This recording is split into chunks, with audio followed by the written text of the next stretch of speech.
We started as a government contractor. My grandfather was actually working as an accountant for a company called Dobbs Industries, and he saw that the military involvement was growing, so he decided to spin off his own company, which he named Alpha Industries.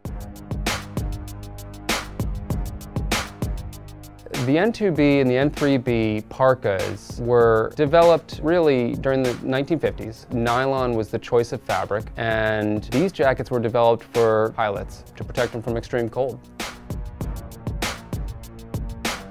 Some of the things that are notable is the Ottoman cuff. It was larger at one point and then it got a little bit tighter so that they had full control and the sleeve wasn't big to catch on things within the cockpit. The other thing is it's got the high pockets at the top. They were actually hand warmers.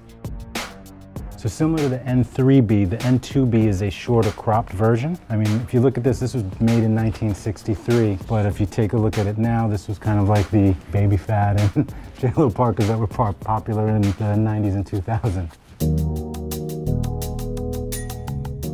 The M65 field jacket is also a very interesting story. So you had a situation of warm days and cold nights. The M65 was designed to be worn with liners and part of a whole system that a soldier could shed different layers to adapt to the conditions.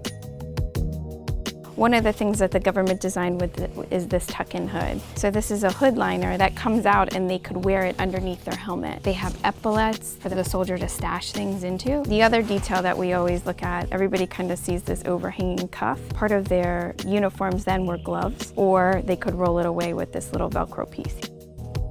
You probably saw this in Apocalypse Now and all those the war movies that were in the 80s from Platoon. Taxi Driver would be probably the most iconic with Robert De Niro and his character. If I could go into music, Wu-Tang to Boot Camp Click to Public Enemy, you know, they were wearing the M65.